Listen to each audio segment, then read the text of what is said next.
La servidumbre voluntaria, por Etienne de la Boétie.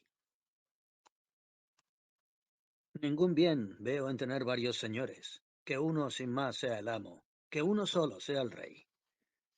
Esto dijo Ulises, hablando en público, según nos cuenta Homero. Si se hubiese limitado a decir ningún bien veo en tener varios señores, nada mejor podría haberse dicho.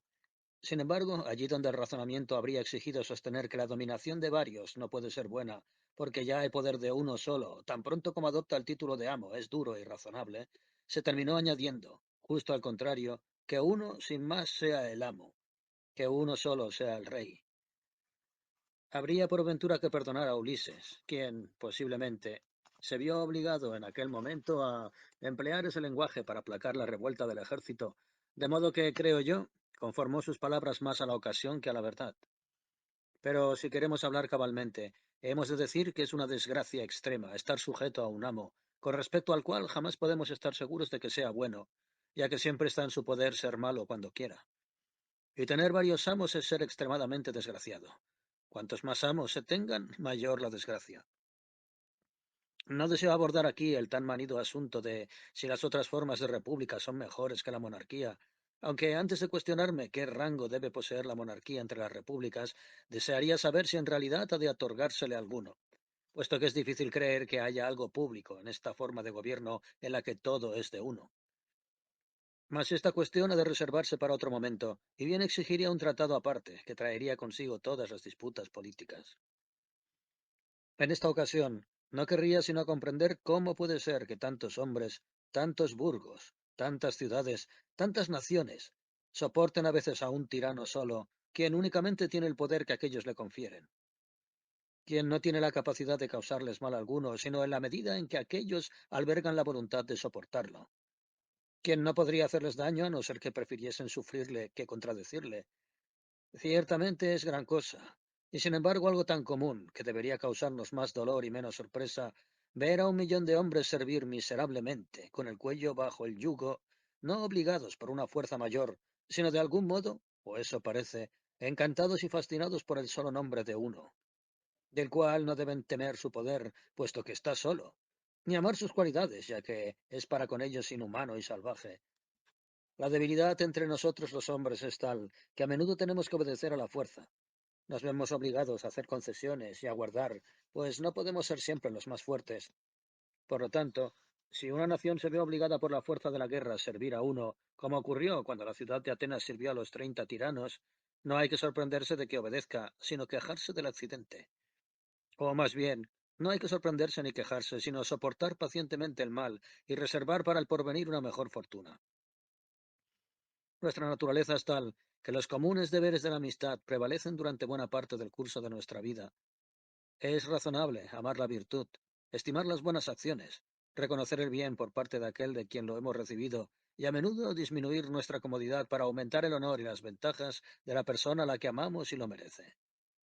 Por lo tanto, si los habitantes de un país han encontrado a un gran personaje que les ha mostrado de manera fehaciente una gran previsión para protegerlos, una gran audacia para defenderlos, una gran diligencia para gobernarlos, y si a partir de ahí se amansan para obedecer y confían en él tanto como para concederle algunos privilegios, entonces no sé si obrarán sabiamente, puesto que de ese modo se les desplaza de un lugar en el que hacía el bien para ponerlo en situación de poder hacer el mal, pero ciertamente no podría dejar de haber bondad en el hecho de no tener mal alguno de quien solo se ha recibido el bien. Mas, oh buen Dios, ¿qué puede significar esto? ¿Cómo lo llamaremos? ¿Qué desgracia es esta? ¿De qué vicio, o más bien aciago vicio, se trata? Oh, ver a un número infinito de personas no simplemente obedecer, sino ser conducidas al servilismo, no ser gobernadas, sino tiranizadas, privadas de bienes, de padres, mujeres, hijos, privadas incluso de una vida que pueda llamarse propia. Verlas sufrir los saqueos, los desenfrenos, las crueldades no de un ejército, no de una banda de bárbaros contra la cual sería necesario derramar la propia sangre y dar la vida, sino de uno solo, y no de un Hércules ni de un Sansón, sino de un solo hombrecillo y con demasiada frecuencia el más cobarde y afeminado de la nación.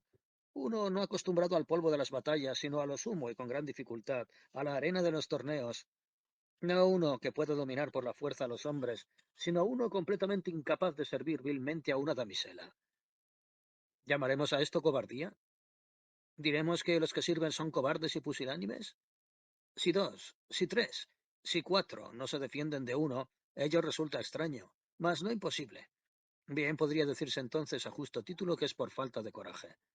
Pero si 100, si 1000 soportan a uno solo, no diríamos que no quieren enfrentarse a él, y no que no osan hacerlo.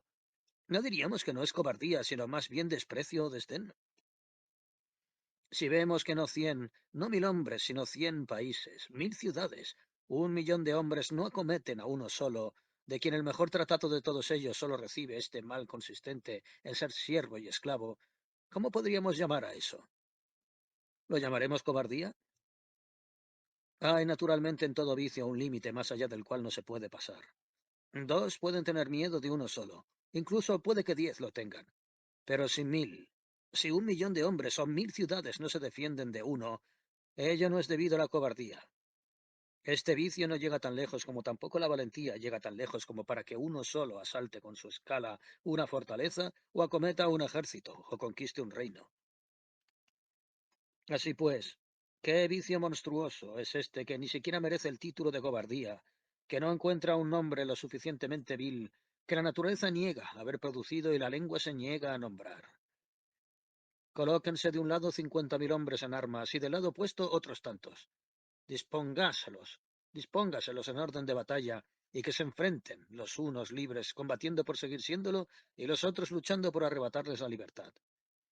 ¿De qué lado conjeturaremos que se inclinará a la victoria? ¿Cuáles, a nuestro juicio, irán con mayor gallardía al combate? ¿Aquellos que, como galardón por sus sufrimientos, esperan obtener el mantenimiento de su libertad? ¿O aquellos otros que, por los golpes que dan o que reciben, no pueden esperar otra recompensa que la servidumbre del prójimo? Los primeros tienen siempre a la vista la felicidad de la vida pasada y la esperanza de gozar de una felicidad semejante en el porvenir. Más que en lo poco que tienen que padecer durante el tiempo que dura la batalla, piensan en lo que tendrían que padecer por siempre ellos, sus hijos y toda la posteridad. Los otros, en cambio, no tienen nada que les enardezca, salvo una pizca de codicia, la cual se desvanece repentinamente del peligro, y nunca puede ser tan ardiente, me parece, como para no extinguirse con la primera gota de sangre que brote de sus heridas. Tomemos las tan renombradas batallas de Milcíades, de Leónidas, de Temístocles, que tuvieron lugar hace 2000 años y que aún hoy permanecen frescas en la memoria de los libros y de los hombres, como si hubieran sucedido anteayer. Esas batallas que se dieron en Grecia para el bien de los griegos y para ejemplo del mundo entero. ¿Qué pensamos que confirió a tan pequeño número de gente como eran los griegos, no el poder, sino el coraje, para resistir la fuerza de todos aquellos navíos que cubrían el mar, para derrotar a tan gran número de naciones, tan grande que el escuadrón de los griegos, si hubiese sido necesario, no habría dado abasto para proporcionar capitanes a los ejércitos enemigos? ¿Acaso no se diría que aquellos días de gloria no se debieron tanto a la batalla de los griegos contra los persas como a la victoria de la libertad sobre la dominación, de la independencia sobre la codicia? Es cosa extraña oír hablar de la valentía que la libertad inspira en el corazón de los que la defienden. Mas lo que sucede en todo país, entre todos los hombres, todos los días, que un hombre domine a 100.000 y los prive de su libertad, ¿quién lo creería si únicamente lo oyera y no lo viese? Y si solo sucediera en países extraños y en tierras lejanas, y se supiera únicamente de oídas, ¿quién no pensaría que se trata más bien de fantasías e invenciones, y no de algo verdadero? Pero no hay necesidad de combatir a este solo tirano. No hay necesidad de derrotarlo. Sería derrotado por sí mismo simplemente si el país no consistiera en someterse a su propia servidumbre. No es necesario quitarle nada, sino que basta con no darle. Basta con no darle. No es preciso que el país se tome la molestia de hacer nada por sí mismo. Es suficiente con que no haga nada contra sí mismo.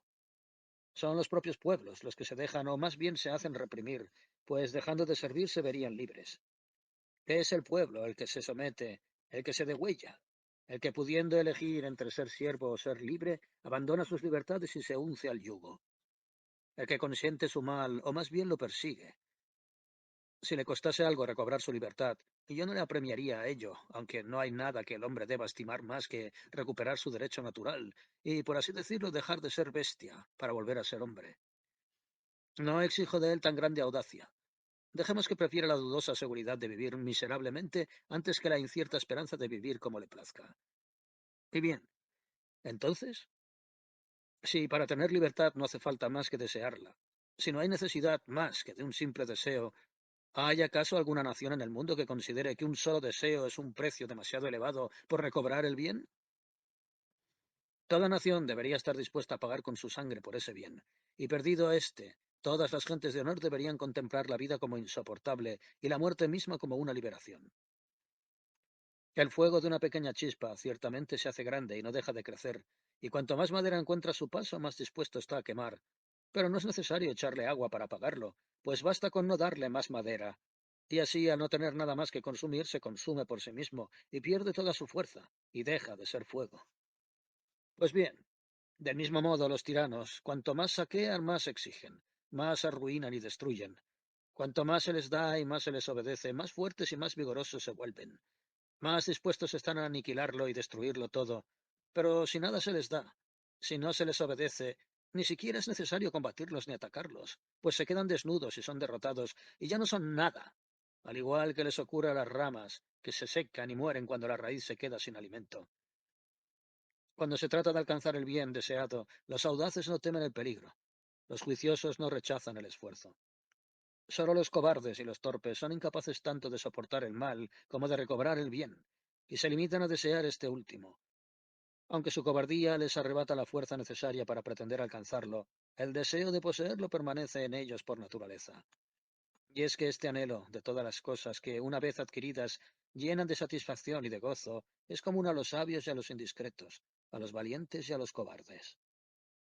Hay una sola cosa, que no sé muy bien por qué razón, la naturaleza no logra colocar entre los anhelos de los hombres. Se trata de la libertad, que es no obstante un bien tan grande y tan placentero que perderlo es causa de todos los males. Sin ella, todos los demás bienes pierden por completo su gusto y su sabor, pues se ven corrompidos por la servidumbre. Lo único que los hombres no desean es la libertad, y por la sola razón, parece ser, de que si la deseasen la obtendrían. Es como si se negasen a hacerse con tan preciado bien únicamente porque es demasiado fácil adquirirlo. Pobres y miserables pueblos insensatos, naciones obstinadas en vuestro mal y ciegas a vuestro bien. Dejáis que os arrebaten ante vuestros ojos la mejor y la más clara de vuestras rentas, que saqueen vuestros campos, que invadan vuestras casas y las despojen de los muebles legados por vuestros antepasados. Vivís de tal modo que no podéis jactaros de que lo vuestro os pertenezca.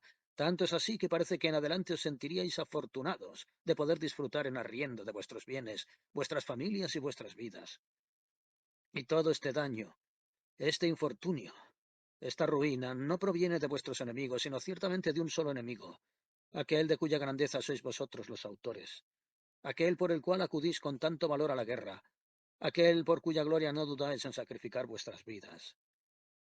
Pero quien tantos domina no tiene más que dos ojos, dos manos, un cuerpo, no tiene más de lo que tiene el hombre más pequeño del gran e infinito número de vuestras ciudades, salvo por las facilidades que vosotros le dais para ser destruidos.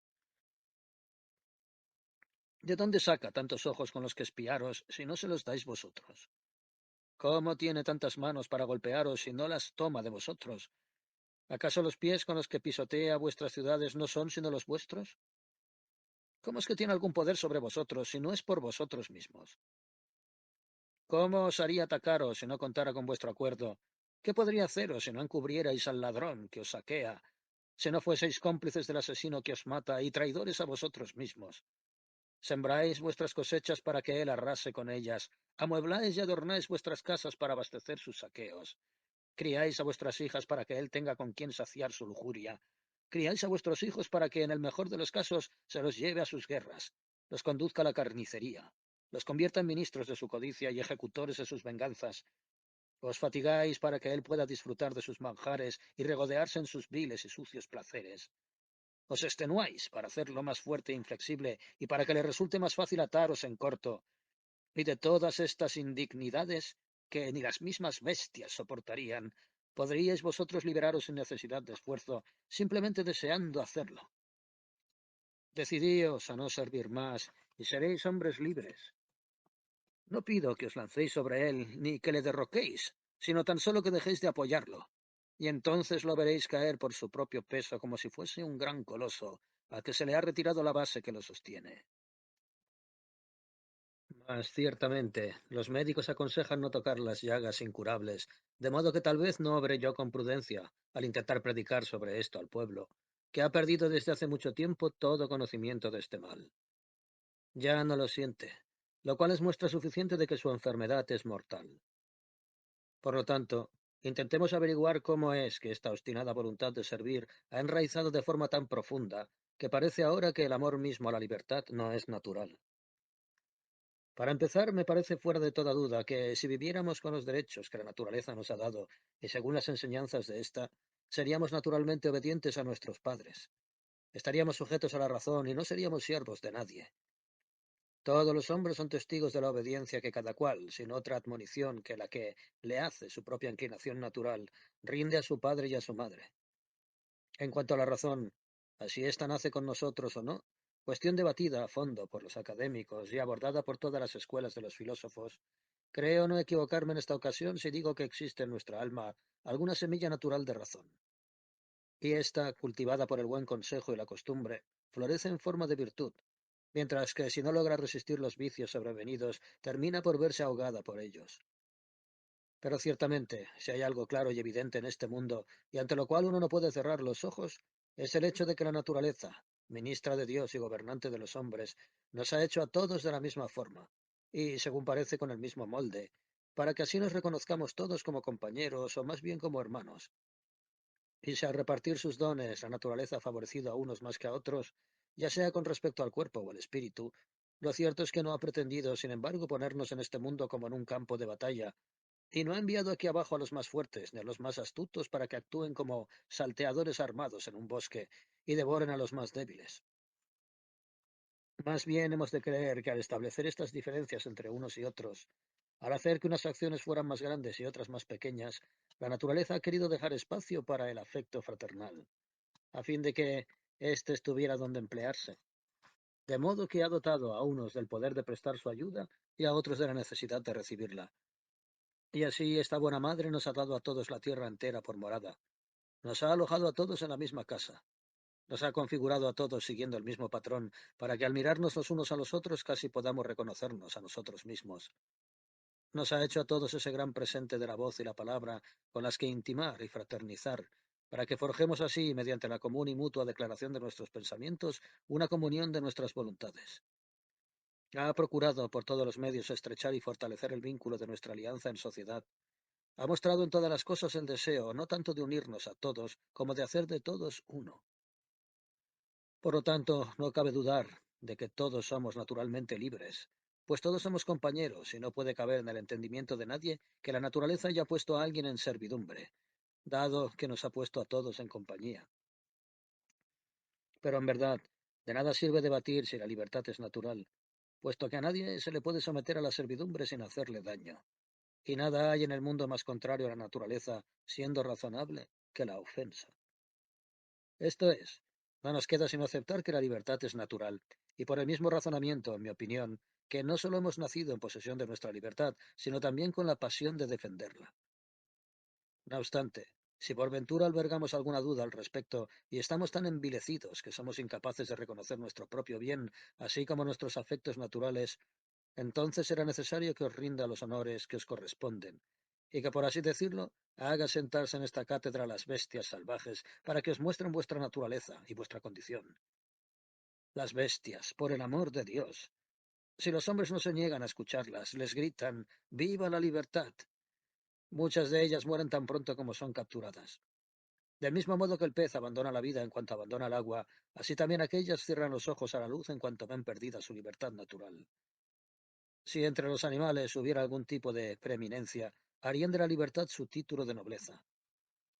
Los demás, desde los más grandes hasta los más pequeños, cuando son capturados oponen tal resistencia, con garras, cuernos, pico y patas, que de ese modo manifiestan con claridad cuánto estiman el bien que les es arrebatado. Y después, una vez cautivos, nos muestran tantos signos del conocimiento de su desgracia, que salta a la vista que su cautividad es para ellos más un languidecer que un vivir, y que continúan viviendo más para lamentar el bien perdido que para complacerse en la servidumbre. ¿Y acaso el hecho de que el elefante, cuando habiéndose defendido hasta no poder más, no viendo ya escapatoria, próximo a ser capturado, apriete las quijadas y rompa sus colmillos contra los árboles, no nos dice sino que es su gran deseo de permanecer libre, que le agudiza el ingenio y le hace concebir la idea de negociar con los cazadores, a ver si a cambio de sus colmillos se puede librar de ellos? Si estos aceptan el marfil como precio de la libertad. Cebamos al caballo desde su nacimiento para habituarlo a servir. Sin embargo, por más cuidados que le prodiguemos, cuando llega el momento de domarlo no podemos evitar que muerda el freno, ni que se encabrite al ser espoleado. Con lo cual, según parece, muestra su naturaleza y testimonia que, si sirve, no lo hace por propia voluntad, sino forzado por nosotros. ¿Qué hemos de decir, pues? Incluso los bueyes gimen bajo el peso del yugo y los pájaros se lamentan en su jaula. Eso escribí en otra ocasión en la que decidí entretenerme con nuestras rimas francesas, y es que, escribiendo a vos, no temeré introducir aquí mis versos, los cuales nunca os he leído porque vuestro gesto de satisfacción podría llenarme de engreimiento. Por lo tanto, dado que todos aquellos que poseen sentimientos lamentan el mal de la sumisión y persiguen la libertad, dado que incluso las bestias criadas para servir al hombre manifiestan su repulsa por tener que hacerlo, ¿qué desgracia es esta, que ha podido desnaturalizar tanto al hombre, el único verdaderamente nacido para vivir en libertad, hasta el punto de hacerle perder el recuerdo de su estado original y el deseo de retornar a él? Hay tres clases de tiranos. Unos poseen su reino por elección del pueblo, otros por la fuerza de las armas y otros por su derecho de sucesión. Quienes han adquirido dicho reino por el derecho de la guerra se comportan en él como es bien sabido y como así se dice, al igual que si se hallasen en tierras conquistadas. Aquellos que nacen reyes no son, por lo común, mucho mejores, sino que, al haber nacido y haber sido criados en el seno de la tiranía, maman con la leche la naturaleza misma del tirano. Se sirven de los pueblos que subyugan como si fueran sus siervos hereditarios y, según la condición a la que más se inclinen, según sean avaros o pródigos, tal y como son, así disponen de su reino, como si éste fuera su propiedad. Aquel a quien su pueblo le ha dado el Estado debería ser, a mi juicio, menos insoportable. Y creo que lo sería si no fuese porque, desde el momento en que se ve elevado por encima de los demás, envarecido por eso que llamamos grandeza, se forma el propósito de no cambiar. Por lo común, decide entregar a sus hijos el poder que el pueblo le ha dado. Y desde el momento en que sus herederos adoptan su misma actitud, es cosa sorprendente ver cómo superan a otros tiranos en todo tipo de vicios y especialmente en crueldad, puesto que no conciben otro medio de asegurar la nueva tiranía que el de endurecer tanto la servidumbre y alejar tanto a sus súbditos de la libertad que ésta, por muy fresco que sea su recuerdo, pronto se desvanece. Así pues, a decir verdad, veo bien la diferencia entre los tres tipos de tiranos, pero no veo diferencia alguna entre elegir a uno u otro. Y es que si bien los medios para hacerse con el reino difieren, la manera de reinar es casi la misma. Los elegidos por el pueblo actúan como si hubieran adquirido toros que han de ser domados. Los conquistadores convierten al pueblo en su botín de guerra. Los que han heredado el reino resuelven tratar a los hombres como si fuesen sus esclavos naturales. Mas si por ventura nacieran hoy gentes completamente nuevas, ni acostumbradas a la subyugación, ni aficionadas a la libertad, gentes que no supiesen qué son la una ni la otra, que a duras penas hubiesen oído hablar de ambas, y si se les presentase la oportunidad de elegir entre ser siervos o bien vivir libres, según leyes con las que estuviesen de acuerdo, no cabe duda de que preferirían dejarse guiar por la razón en lugar de servir a un hombre, a no ser que se tratase de aquellos hombres de Israel que, sin que mediase con acción ni necesidad alguna, nombraron a un tirano. Nunca puedo leer su historia sin sentir un gran desprecio y, haciéndome casi inhumano, alegrarme por todos los males que aquello les acarreó. Pero ciertamente todos los hombres, siempre y cuando conservan algo humano, si se dejan someter, es necesario que lo hagan o bien porque han sido forzados, o bien porque han sido víctimas del engaño. Forzados por las armas extranjeras, como lo fueron Esparta y Atenas por las fuerzas de Alejandro, o por las facciones, como había ocurrido antes cuando Atenas cayó en manos de Pisístrato. Y cuando a menudo pierden la libertad a causa del engaño, más que traicionados por el prójimo, se ven engañados por sí mismos.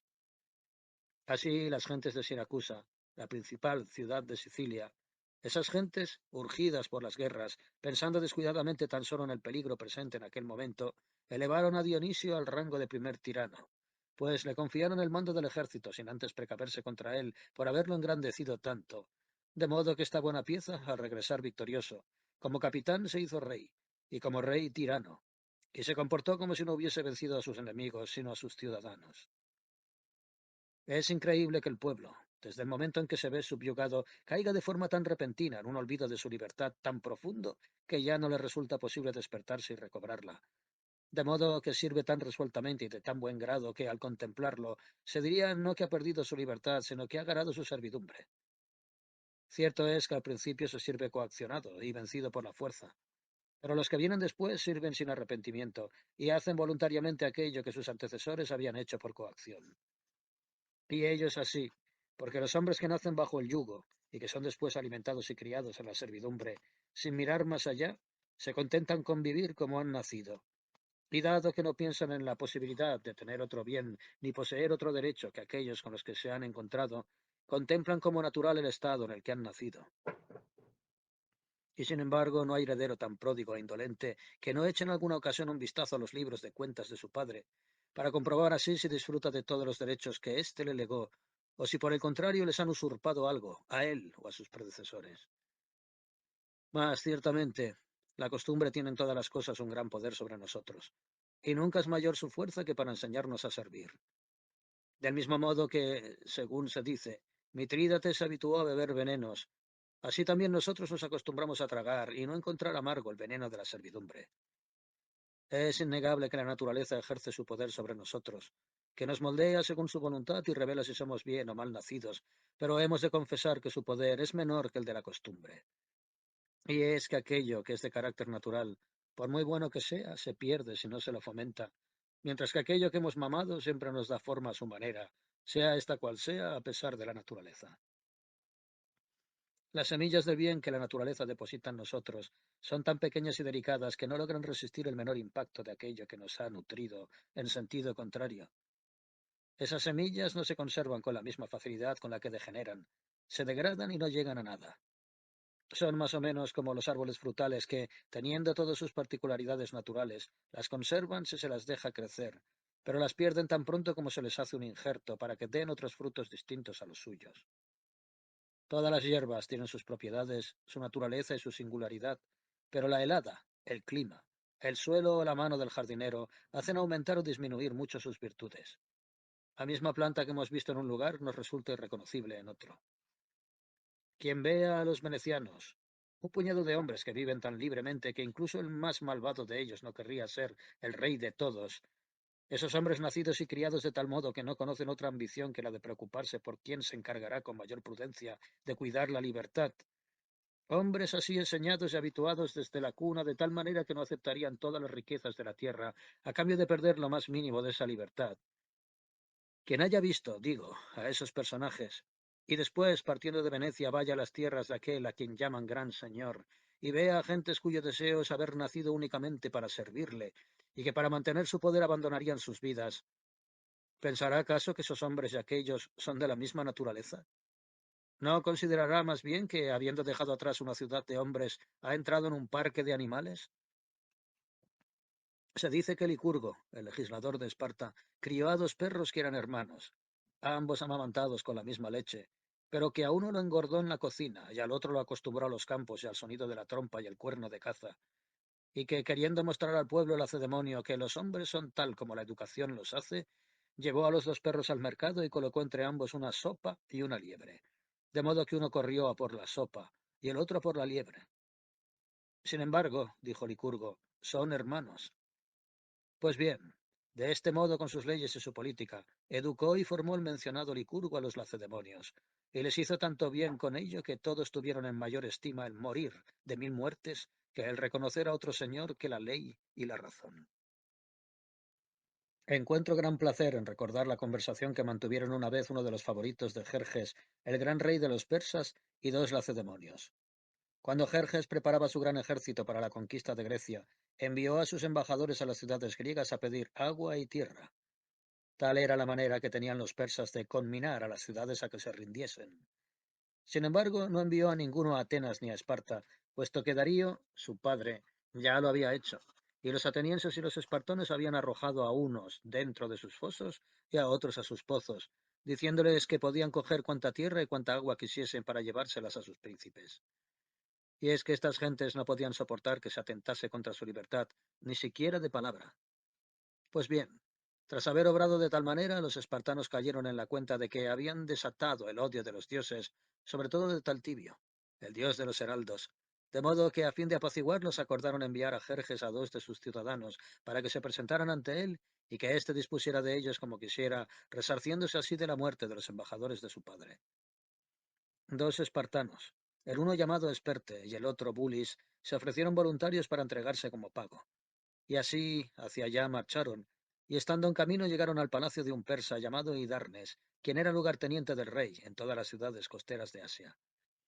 Este los recibió muy honorablemente, ofreciéndoles un gran banquete, y mientras la conversación discurría de un asunto a otro, les preguntó por qué rechazaban de tal modo la amistad del rey. Juzgad, espartanos, dijo. Conoced por mí cómo el rey sabe honrar a aquellos que le sirven, y pensad que si fueseis suyos, os trataría del mismo modo. Si fuese suyo y si os estimase, ninguno de vosotros dejaría de ser señor de alguna ciudad de Grecia. Sobre esto, Hidarnes, no podríais vos aconsejarnos bien, respondieron los lacedemonios, puesto que el bien que nos prometéis habéis llegado a probarlo, mas el bien del que nosotros disfrutamos lo desconocéis. Habéis catado los favores del rey, pero de la libertad nada sabéis, ni qué gusto tiene, ni cuán dulce es. Si la hubieseis probado, vos mismo nos aconsejaríais defenderla, no ya con la lanza o el escudo, sino incluso con uñas y dientes. Solo los espartanos dijeron lo que había que decir, pero lo cierto es que tanto los unos como el otro hablaron según habían sido educados. Y es que no podía ser que el persa echara de menos la libertad, puesto que nunca la había poseído, ni que los lacedemonios soportasen la subyugación, ya que habían disfrutado de la independencia. Catón de Útica, siendo todavía niño y estando aún bajo tutela, entraba y salía con frecuencia de casa de Sila, el dictador, y ello porque, dados el rango y la familia de la que procedía el primero, no se le cerraba nunca la puerta, y porque ambos eran parientes próximos. Catón siempre iba allí con su preceptor, según era costumbre entre los niños de buena familia, y cayó en la cuenta de que en casa de Sila, bien en su presencia o bien con su consentimiento, se aprisionaba a unos y se condenaba a otros. Unos eran condenados al exilio y otros estrangulados. Unos pedían la confiscación de los bienes de un ciudadano y otros pedían su cabeza. En suma, todo ocurría allí como si aquella no fuese la casa de un magistrado de la ciudad, sino la morada de un tirano del pueblo, como si aquella no fuese un palacio de justicia, sino un taller de la tiranía. Así pues, le dijo el muchacho a su preceptor, ¿por qué no me proporcionáis una daga? La esconderé bajo mis ropas. Entro a menudo a los aposentos de Sila, antes de que éste se levante, y tengo el brazo lo suficientemente fuerte como para librar de él a la ciudad. He aquí, sin duda, unas palabras propias de alguien como Catón. Este fue el comienzo del personaje, un comienzo a la altura de su muerte. Y si, al narrar estos hechos, uno no menciona ni al hombre ni el país, sino que simplemente cuenta lo ocurrido, el episodio en sí mismo hablará de forma elocuente, de modo que cualquiera adivinará que se trata de un romano, y nacido en la misma Roma, y cuando ésta era libre. ¿Con qué propósito cuento todo esto? Ciertamente no lo hago porque considere que el país o el terruño tengan algo que ver aquí, puesto que en todos los países, en todos los ambientes, amarga es la sujeción y agradable es el ser libre. Si cuento todo esto es porque soy de la opinión de que se debe sentir lástima de aquellos que al nacer se encontraron con el yugo en el cuello, o bien de que se les debe excusar o perdonar si, no habiendo contemplado ni siquiera la sombra de la libertad y no habiendo sido advertidos de su existencia, no caen en la cuenta del mal que sufren siendo esclavos. Si hubiera algún país, como cuenta Homero, del de los cimerios, en el que el sol se mostrase de forma distinta a como se nos muestra a nosotros, y tras haber iluminado continuamente a los hombres durante 6 meses, los dejase dormidos en la oscuridad, sin volver a visitarlos durante la otra mitad del año, de tal modo que aquellos que nacieran durante esta larga noche no habrían oído hablar de la claridad, ¿acaso nos sorprendería que, no habiendo visto la luz del día, se acostumbrasen a las tinieblas en las que han nacido, sin albergar el deseo de esa luz? Nunca echamos en falta aquello que jamás hemos llegado a conocer. El anhelo llega siempre después del disfrute. Y entonces el conocimiento del mal que padecemos viene acompañado del recuerdo de la alegría pasada.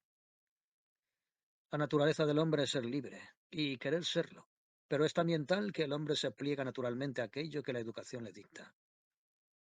Digamos, por lo tanto, que al hombre le parecen naturales todas aquellas cosas de las que se nutre y a las que se acostumbra, pero que sólo le es innato aquello a lo que se siente llamado por su naturaleza simple e inalterada. De lo cual se sigue que la primera razón de la servidumbre voluntaria es la costumbre.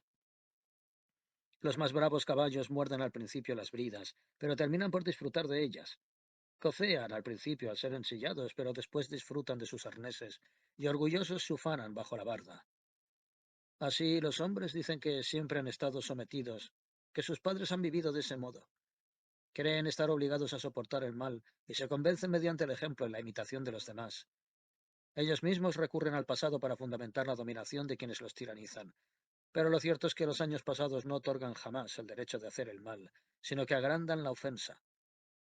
Siempre se encuentra algunos, mejor nacidos que los demás, que sienten el peso del yugo y no pueden evitar sacudírselo, que no se acostumbran jamás a la subyugación, y que al igual que Ulises, quien por mar y tierra intentó siempre vislumbrar el humo de su hogar, no dejan de pensar en sus privilegios naturales, de acordarse de sus predecesores y de su propio estado primigenio. Estos son los que, poseyendo un entendimiento claro y un espíritu clarividente, no se contentan, como el burdo populacho, con contemplar lo que está delante de sus pies, sino que miran a su alrededor, rememoran las cosas del pasado para compararlas con las del presente y juzgarlas del porvenir. Son los que, teniendo su propia cabeza bien hecha, la han pulido mediante el estudio y el aprendizaje. Los que, incluso si la libertad hubiese desaparecido por completo de la tierra, la imaginarían y la sentirían en sus espíritus, y todavía la saborearían. Los que no encuentran satisfacción en la servidumbre, por mucho que se la disfrace.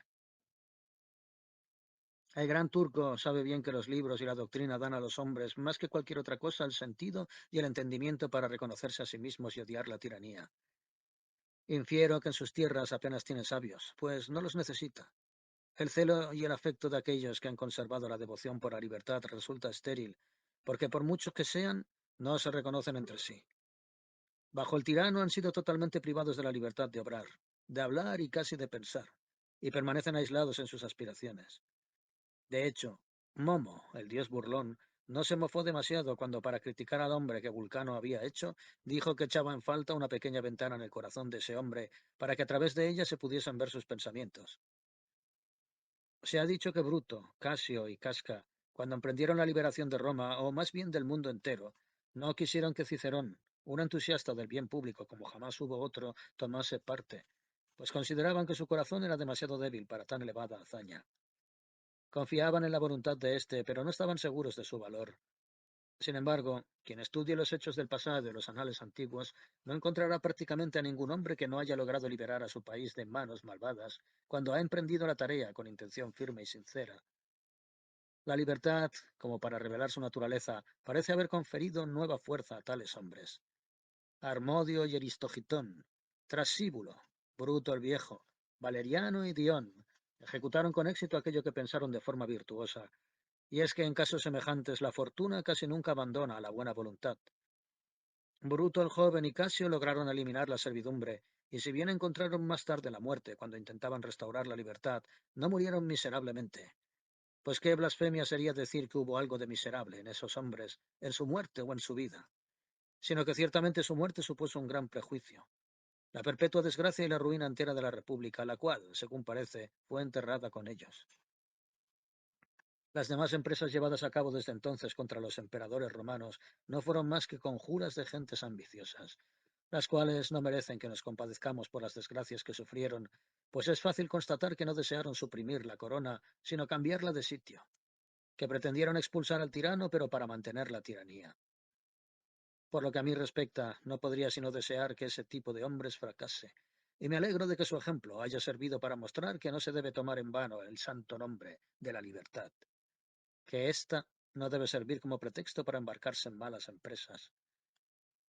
Pero por volver a nuestro propósito, el cual he estado a punto de perder de vista, la primera razón por la que los hombres sirven voluntariamente radica en que nacen siervos y son criados como tales.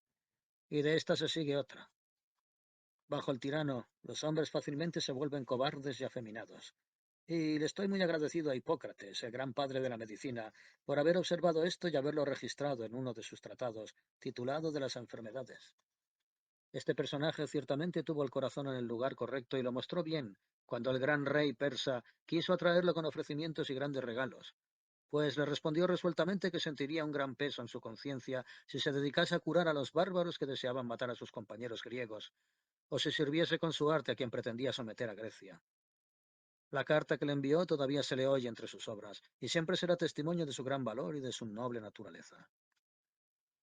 Ciertamente, una vez perdida la libertad, se pierde también el valor. Los pueblos sometidos carecen de alegría y de vigor en la hora del combate. Marchan al peligro casi como atados y totalmente aturdidos, intentando salir del paso, y no sienten bullir en su corazón el ardor de la libertad, que hace despreciar el peligro y desear la conquista de honor y gloria mediante una bella muerte entre los compañeros. Entre los hombres libres se compite por ver quién lucha mejor, todos a una por el bien común y cada cual por sí mismo, de modo que todos tengan su parte en el mal de la derrota o en el bien de la victoria. Pero las gentes subyugadas no solo pierden este ardor guerrero, sino también el entusiasmo en todas las demás cosas, pues sus corazones se han degradado y son débiles e incapaces de actuar con grandeza. Los tiranos lo saben bien, de modo que propician tales actitudes para así debilitar más aún a las gentes. Genofonte, historiador serio y de primer rango entre los griegos, escribió un libro en el que hizo que Simónides mantuviese una conversación con Hierón, tirano de Siracusa, sobre las miserias del tirano. La obra está llena de buenas y agudas lecciones que, a mi juicio, tienen enorme gracia. Quisiera Dios que todos los tiranos que han existido la hubiesen tenido ante sus ojos y la hubiesen empleado como espejo. No puedo creer que no habrían reconocido sus taras, que no habrían sentido vergüenza al contemplar sus tachas. En este tratado se cuenta la adversidad a la que se ven sometidos dichos tiranos, quienes, puesto que a todos hacen mal, están forzados a temer a todos. Entre otras cosas, se nos dice que los malos reyes se sirven de los hombres extranjeros, teniéndolos a sueldo para ir a la guerra, puesto que no se atreven a confiar las armas a su pueblo al que han hecho tanto daño.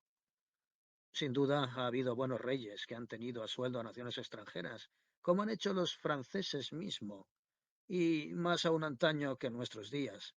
Pero el propósito era otro, a saber, proteger a su propia gente, pues consideraban que nada importaba la pérdida de dinero si se trataba de salvar a los hombres.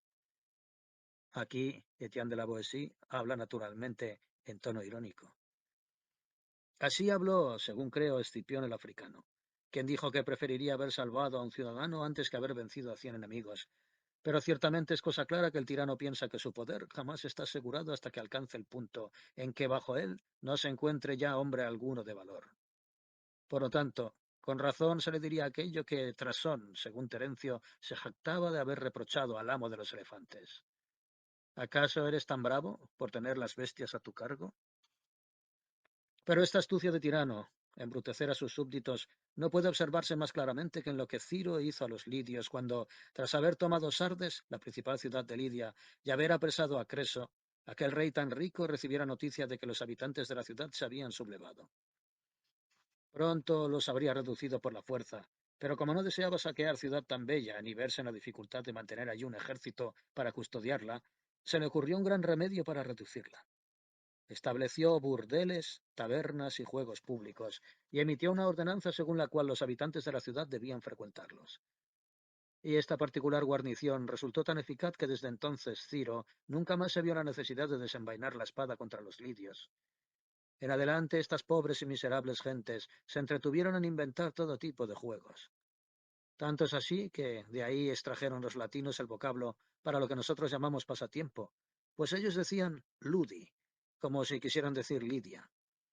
Cierto es que no todos los tiranos han manifestado tan claramente su intención de afeminar a su pueblo, pero lo que aquel déspota ordenó y llevó a cabo, lo han intentado secretamente casi todos. En verdad es una tendencia natural del populacho, cuyo número es siempre mayor en las ciudades, el ser receloso de quien le ama e ingenuo con quien le engaña.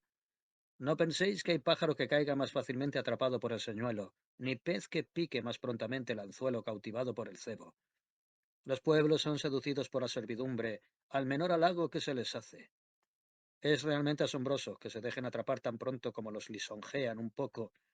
Los teatros, los juegos, las farsas, los espectáculos, los gladiadores, las bestias extrañas, las medallas, los cuadros y otros ardides semejantes representaron para los pueblos antiguos los cebos de la servidumbre, el precio de su libertad, las herramientas de la tiranía. Tales medios, prácticas, señuelos empleaban los antiguos tiranos para adormecer a sus súbditos bajo el yugo.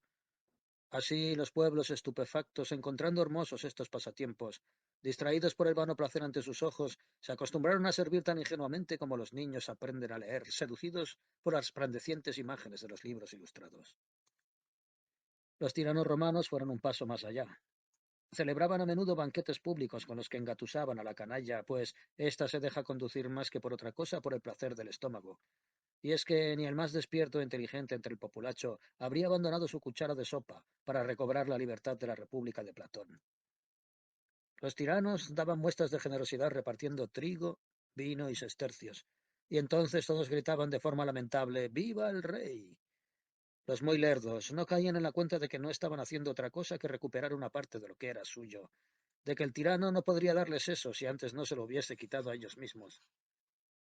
Un hombre recogía un sestercio y se atiborraba en un festín público, bendiciendo a Tiberio o a Nerón por su hermosa liberalidad, y al día siguiente se veía forzado a entregar sus bienes a la avaricia del magnífico emperador, a entregar a sus hijos a la lujuria de aquel, a entregar su sangre misma a la crueldad, y lo hacía mudo e inerte como una piedra.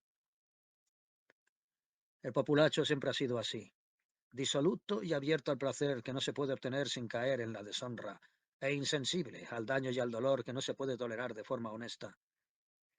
No he visto a nadie que hoy, al oír hablar de Nerón, no tiembla incluso ante el apodo de este monstruo horrible, de esta vil y repugnante plaga que asoló el mundo, y sin embargo cuando murió, cuando este incendiario, este verdugo, esta bestia salvaje murió de forma tan vil como había vivido, el noble pueblo romano tuvo tal disgusto, recordando sus juegos y sus festines, que a punto estuvo de llorarlo. Así lo dejó escrito Cornelio Tácito, escritor competente y serio y uno de los más dignos de confianza. Mas esto no debería resultar extraño en vista de que este pueblo había hecho lo mismo anteriormente tras la muerte de Julio César, quien había suspendido las leyes y la libertad. Y a mi juicio no albergaba en su carácter nada valioso, pues su misma liberalidad, tan elogiada, fue más perjudicial que la crueldad del tirano más salvaje que jamás haya existido. Y es que en verdad su venenosa amabilidad no hizo sino endulzar la servidumbre del pueblo romano. Mas tras su muerte, este pueblo que todavía conservaba en la boca el sabor de sus banquetes y en el espíritu el recuerdo de su prodigalidad, hizo una pira con los bancos de la plaza para rendirle honores y convertirlo en cenizas, y después le erigió una columna como al padre del pueblo. Así es como lo presentaba el capitel. Le honraron más, muerto como estaba, de lo que deberían haber honrado a cualquier hombre en el mundo, exceptuando quizás a quienes lo habían matado. Tampoco olvidaron los emperadores romanos por lo común tomar el título de tribunos de la plebe, en parte porque este oficio era contemplado como sagrado e inviolable, y en parte porque había sido instituido para la defensa y protección del pueblo, y gozaba por tanto del amparo del Estado. De este modo se aseguraban de que el pueblo confiase más en ellos, como si bastase oír su nombre, para no sentir los efectos perniciosos de sus acciones.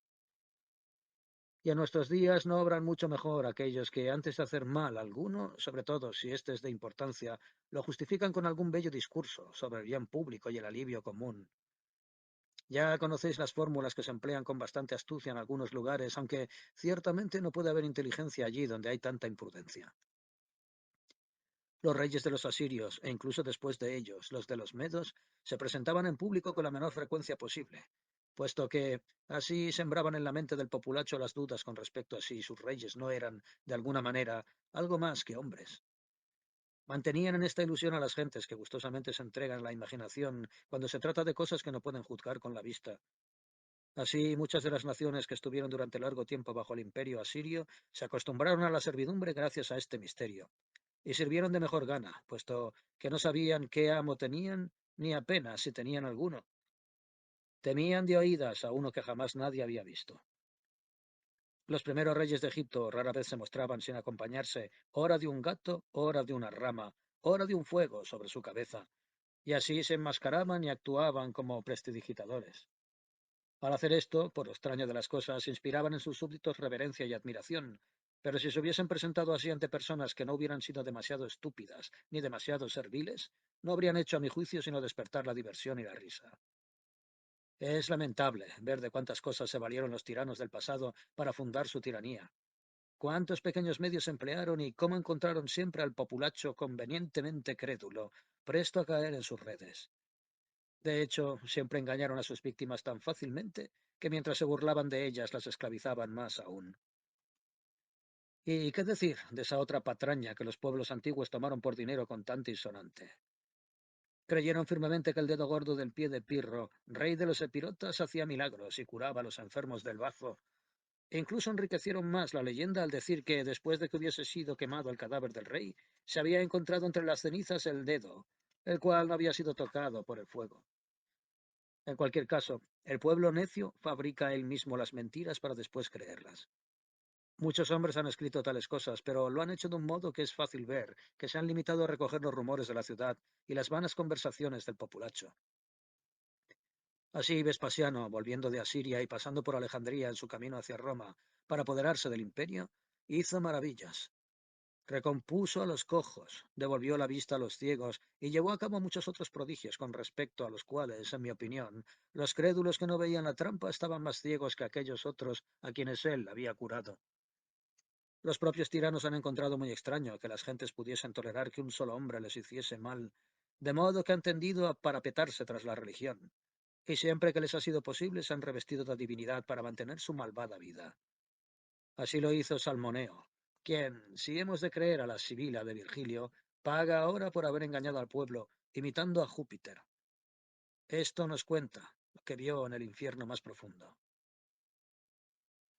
Allí, en lo más hondo de aquel abismo, vi también a Salmoneo padeciendo horribles castigos en pena de haber querido imitar los rayos de Júpiter y los truenos del Olimpo.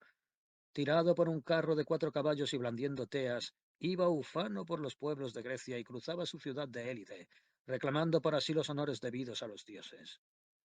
Insensato, que creía simular con el bronce batido por los cascos de sus caballos el crujido de las tempestades y del inimitable rayo.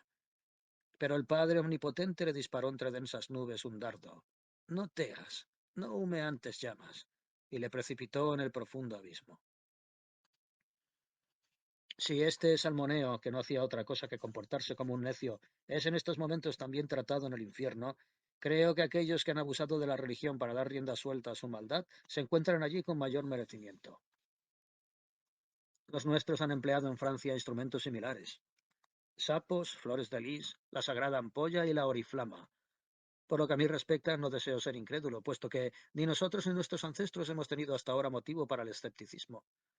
Nuestros reyes han sido tan generosos en tiempos de paz y tan valientes en tiempos de guerra, que aunque hayan nacido reyes, parece que no han sido hechos como los demás por la naturaleza, sino que más bien han sido elegidos por Dios Todopoderoso, ya antes de nacer, para el gobierno y la conservación de este reino.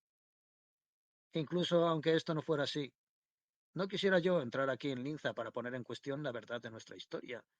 No deseo examinarlas tan minuciosamente como para destruir este bello entretenimiento en el que podrá ejercitarse nuestra poesía francesa, que ahora no solo parece engalanada, sino completamente renacida gracias a nuestro Ronsard, nuestro Baïf, nuestro Gibelin. Estos poetas favorecen tanto nuestra lengua que me atrevo a creer que muy pronto los griegos y los latinos no podrán aventajarnos, más que en antigüedad.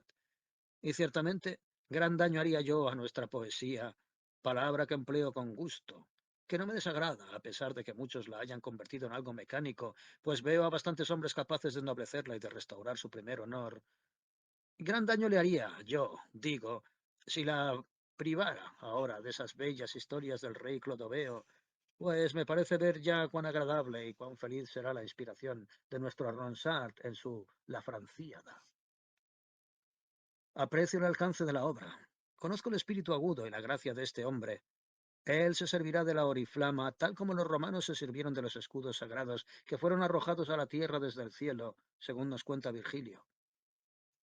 Él empleará nuestra sagrada ampolla, tal como los atenienses emplearon la cesta de Erictonio. Hará hablar de nuestras armas, tanto como ellos hicieron hablar de su olivo, el cual, según sostienen, todavía se encuentra en la torre de Minerva. En verdad, sería yo un insolente si quisiera desmentir nuestros libros e invadir el reino de nuestros poetas. Mas, por volver a nuestro asunto, del que he desviado el hilo de mis palabras, hemos de decir que los tiranos, para asegurar su posición, siempre se han esforzado en hacer que el pueblo se acostumbre no solo a la obediencia y a la servidumbre, sino también a mostrar devoción por aquel que manda. Así pues, lo dicho hasta aquí sobre los medios que incitan a servir de mejor gana, atañe la relación de los tiranos con el pueblo más bajo y ordinario. Llego ahora a lo que, a mi juicio, es el resorte y el secreto de la dominación, el sostén y fundamento de la tiranía. En mi opinión, se equivoca por completo quien piense que las alabardas, los guardias y las torres de vigilancia protegen a los tiranos. Estos se sirven de tales cosas, según creo, más a modo de ceremonia y de espantajo que por la confianza depositada en ellas. Los arqueros impiden la entrada a palacio a los andrajosos, no a los bien armados, que son quienes podrían intentar conjurarse. De hecho, entre los emperadores romanos los que escaparon de algún peligro gracias al socorro de sus guardias no son tantos como los que fueron asesinados por sus propios arqueros. No son las tropas de caballería, ni las compañías de infantería, ni las armas las que defienden a los tiranos. Aunque en principio parezca increíble, lo cierto es que siempre son 4 o 5 hombres los que mantienen al tirano, 4 o 5 los que mantienen a todo el país en la servidumbre. 5 o 6 han logrado que el tirano los escuche. Han acudido a él por sí mismos, o bien han sido llamados por él para ser cómplices de sus crueldades, compañeros de sus placeres, alcahuetes de su lujuria y partícipes de los beneficios de sus saqueos. Estos 6 manejan a su jefe de tal modo que éste, para fortalecer esa pequeña sociedad que forman, ha de hacerse cargo no solo de su propia maldad, sino también de la maldad de ellos. Estos 6 tienen a 600 que prosperan bajo su protección y hacen con ellos lo que han logrado hacer con el tirano.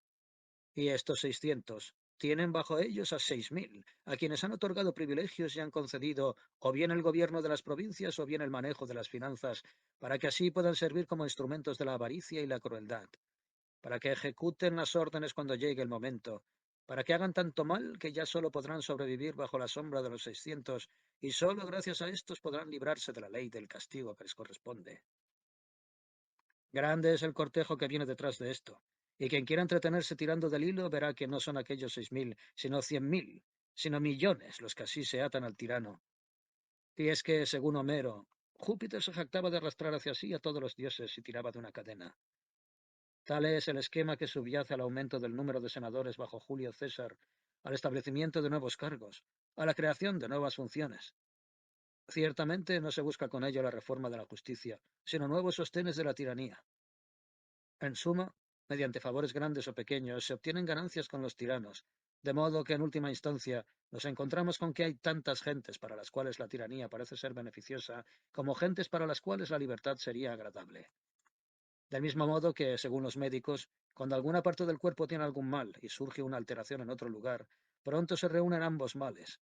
Así también desde el momento en que un rey se proclama tirano, todo malvado, todas las heces del reino, no digo ya un montón de rufianes y ladrones desorejados que difícilmente pueden hacer el bien o el mal en una república, sino aquellos poseídos de ardiente ambición y notable codicia, se amontonan alrededor del tirano y lo apoyan para obtener su parte en el botín, y ser ellos mismos pequeños tiranos al amparo del gran tirano. Así actúan los grandes ladrones y los famosos corsarios. Unos recorren el país, otros asaltan a los navegantes, unos se emboscan, otros vigilan los mares en busca de sus presas, unos asesinan y otros saquean. Y aunque entre ellos hay diferentes rangos, aunque unos son meros lacayos y otros los jefes de la banda, no hay ni uno que en última instancia no obtenga algún provecho, ya sea beneficiándose del botín principal o bien de su búsqueda. Se dice que los piratas sicilianos no solo se reunieron en tan gran número que fue necesario enviar contra ellos a Pompeyo el Grande, sino que incluso lograron establecer alianzas con villas y grandes ciudades en cuyos puertos se refugiaban y que éstas obtenían a cambio una parte del botín. Así es, como el tirano subyuga a sus súbditos, a unos por medio de otros, de modo que se ve protegido por aquellos de los que debería protegerse si tuviesen valía. Y es que, como se suele decir, para partir leña hay que emplear cuñas de la misma madera. He ahí a sus arqueros, sus guardias, sus alabarderos. No es que ellos mismos no sufran en ocasiones al tirano, pero estos hombres perdidos, abandonados de la mano de Dios y de los hombres, se contentan con soportar el mal, si a su vez pueden hacerlo. Y no a aquel que se lo hace a ellos, sino a quienes lo soportan como ellos mismos, y no pueden más. Sin embargo, al ver a estas gentes que sirven con adulación al tirano para beneficiarse de su tiranía y de la servidumbre del pueblo, me sorprende a menudo su maldad, y a veces los compadezco por su estupidez.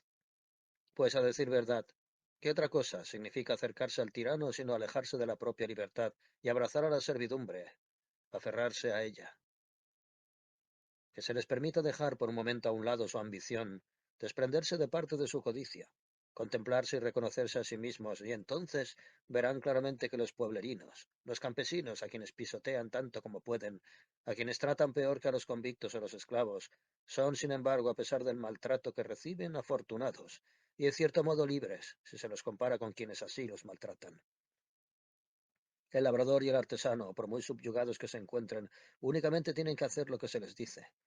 En cambio, quienes están cerca del tirano, adulándolo y mendigando su favor, no solo han de hacer lo que él dice, sino que además han de pensar lo que quiere, y a menudo, para satisfacerle, han incluso de adivinar sus pensamientos. Estos hombres no solo han de obedecerlo, pues deben asimismo complacerlo. Es necesario que se atormenten, que se extenúen, que se dejen la vida trabajando los asuntos del tirano y después que gocen con el placer de éste, que abandonen sus propios gustos por los de él, que fuercen su propio carácter, que se despojen de lo que es natural en ellos. Han de prestar suma atención a las palabras del tirano, a su tono, sus gestos, su mirada. No han de tener ojos, pies ni manos que no estén prestos a responder a la voluntad del tirano, a descubrir sus pensamientos. ¿Acaso es esto, vivir felizmente? ¿Es esto vida? ¿Hay algo en el mundo menos soportable que esto? No digo ya para un hombre de corazón, no digo ya para un bien nacido, sino simplemente para alguien que tenga sentido común o sin más rostro de hombre. ¿Qué condición es más miserable que la de vivir así, sin tener nada que llamar propio, debiendo a otro el sustento, la libertad, el cuerpo y la vida? Mas los hombres aceptan el servilismo para tener bienes, como si pudieran obtener algo propio, cuando ni siquiera pueden decir que se posean a sí mismos, como si alguien pudiera tener bajo un tirano una sola cosa en su propio nombre. Actúan como si esa riqueza realmente les perteneciera, y olvidan que son ellos mismos quienes confieren al tirano la fuerza para privar a todos de todo, para no dejar nada de lo que se pueda decir que pertenece a alguien. Ven que nada hay que someta tanto a los hombres a la crueldad de un tirano como la propiedad, que la posesión de riqueza es el peor crimen contra él, punible incluso con la muerte, que solamente ama las riquezas y que no se deshace más que de los ricos, quienes se presentan ante él como ante el carnicero, cebados para despertar así su apetito. Estos favoritos no deberían acordarse tanto de quienes han prosperado alrededor del tirano como de quienes, habiendo amasado riquezas durante algún tiempo, perdieron después los bienes y la vida. No deberían pensar en cuántos han obtenido riquezas, sino en cuán pocos las han conservado. Leamos todas las historias antiguas. Observemos aquellas de las que guardamos memoria y veremos claramente cuán grande es el número de aquellos que, habiéndose ganado por malos medios el favor de los príncipes, habiéndose beneficiado de la maldad de éstos o abusado de su simplicidad, fueron finalmente aniquilados por esos mismos príncipes. Si con facilidad prosperaron al principio, con facilidad se toparon después con una inconstancia que los llevó a su ruina. Ciertamente, entre el gran número de quienes se han encontrado en algún momento cerca de tantos malos reyes, son pocos, o ninguno, quienes no han probado en sus propias carnes la crueldad del tirano al que antes habían atizado contra otros. Muy a menudo, tras enriquecerse despojando a otros con el favor del tirano, ellos mismos han terminado enriqueciéndolo con sus propios bienes. Incluso los hombres de bien, si alguna vez hay alguno que calle la gracia del tirano, incluso estos hombres, por mucho que en ellos reluzcan la virtud y la integridad, y que inspiren cierto respeto hasta los más malvados, serán incapaces de sobrevivir por mucho tiempo al mal común, y terminarán padeciendo la tiranía en sus propias carnes. Pensemos en Séneca, en Burro, en Trasea, una terna de hombres de bien. A dos de ellos la mala fortuna los acercó al tirano y les puso en sus manos la dirección de los asuntos de aquel. Ambos eran estimados, queridos por él. Uno de ellos incluso tenía como prenda de su amistad el hecho de haberlo educado en su infancia. Pues bien, los tres hombres, con su muerte cruel, son prueba suficiente de cuán poca confianza hay que depositar en un mal amo. De hecho, ¿qué amistad puede esperarse de quien tiene un corazón tan duro como para odiar a aquellos sobre los que reina, quienes no hacen sino obedecerle, de quien por no saber amar se empobrece a sí mismo y destruye su imperio? Ahora bien, si se quiere argumentar que esos hombres tropezaron con tales inconvenientes por haber querido vivir honorablemente, entonces convendría contemplar el retorno del tirano, pues se verá de inmediato que quienes gozaron de su favor y lo conservaron gracias a medios deshonrosos no corrieron mejor suerte. ¿Quién ha oído hablar de un amor tan entregado, de un afecto tan tenaz como el que Nerón profesaba por Popea? ¿Quién ha leído jamás sobre un hombre tan obstinadamente consagrado a una mujer? Pues bien, ella terminó siendo envenenada por él mismo, y Agripina, su madre, había asesinado a su propio esposo, Claudio, para que el hijo ocupase su lugar en el imperio con tal de favorecerlo. Hizo y soportó así todo lo que fue necesario. Y sin embargo su propio hijo, aquel al que ella había amamantado, al que había elevado al rango de emperador, no solo le falló a menudo, sino que al final le quitó la vida. Y no hubo entonces quien no dijera que ella había merecido con creces tal castigo, mas nadie podía concebir que lo hubiese recibido a manos de aquel a quien había dado la vida. ¿Ha habido jamás alguien más fácil de manejar, más simple, o mejor dicho, más verdaderamente ingenuo que el emperador Claudio?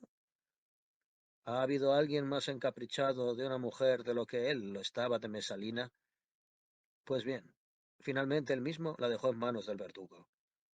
Si la simpleza consistiera en no saber hacer el bien, esa sería la cualidad que jamás abandona a los tiranos. Mas no sé cómo, en último término, por muy poca inteligencia que posean, ésta siempre se despierta cuando se trata de dar rienda suelta a la crueldad con los suyos.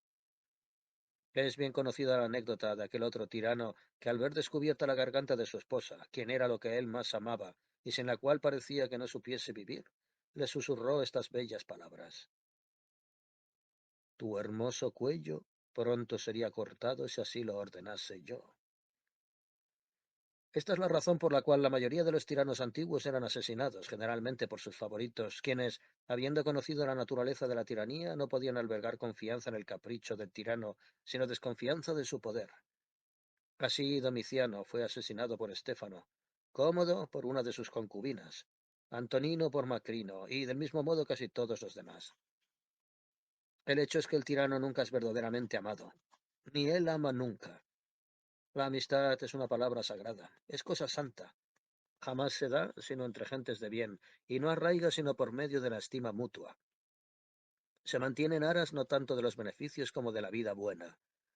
Lo que hace que un amigo esté seguro de otro es el conocimiento de la integridad de éste. Las garantías de ello son la buena naturaleza, la confianza y la constancia de ese amigo.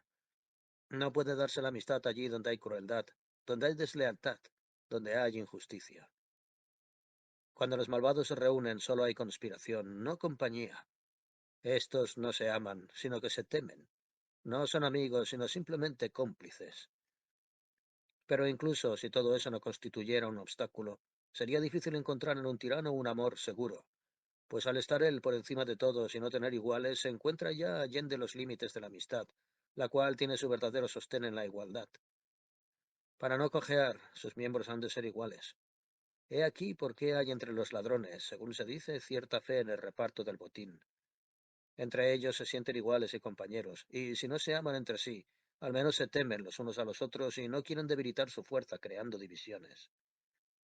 Sin embargo, los favoritos del tirano no pueden tener jamás seguridad alguna, puesto que ellos mismos le han mostrado que todo lo puede, que no hay derecho ni deber que le obliguen, de modo que su voluntad vale por razón, y que nadie es su igual, puesto que es amo de todos.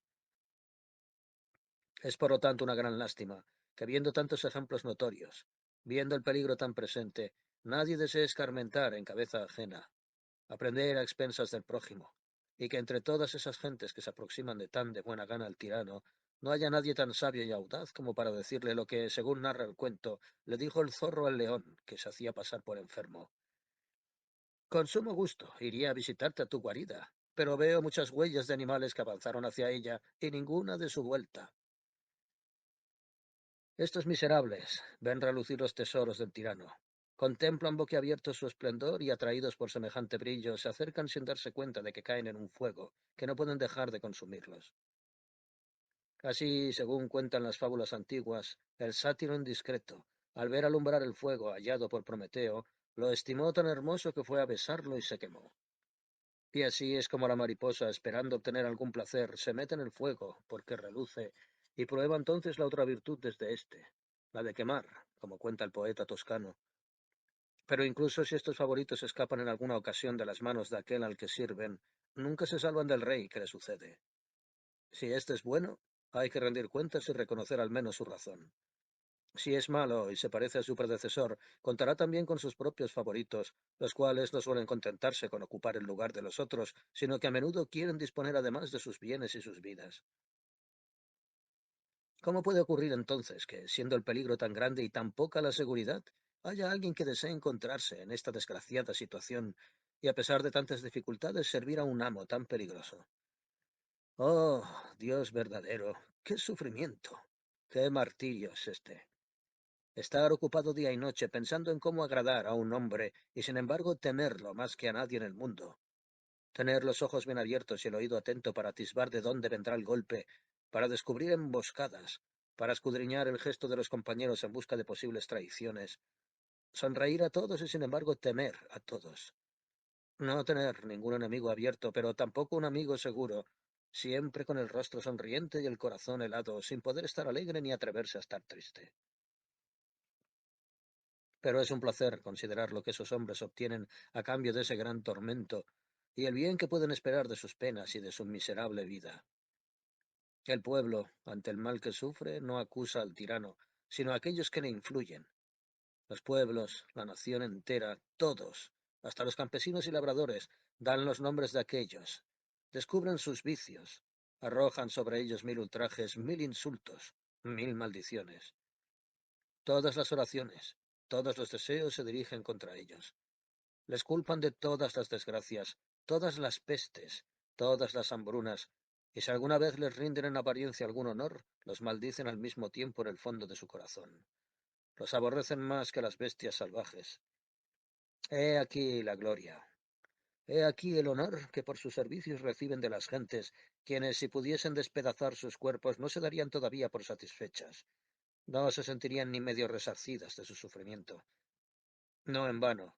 E incluso después de muertos, las generaciones venideras jamás son tan negligentes como para olvidarlos. El nombre de estos devoradores de sus propios pueblos es ennegrecido con la tinta de mil plumas. Su reputación rota en pedazos en mil libros, y sus mismos huesos, por así decirlo, arrastrados por la posteridad, de modo que incluso después de su muerte son castigados por su malvada vida.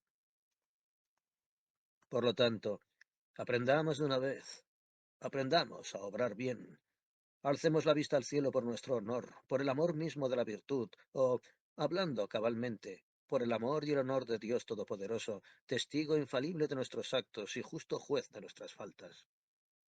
Por lo que a mí respecta, pienso, y creo no equivocarme, que nada hay tan contrario a Dios, quien es totalmente liberal y bondadoso, como la tiranía, y que Él reserva allá abajo, en un lugar aparte, algún castigo especial para los tiranos y sus cómplices.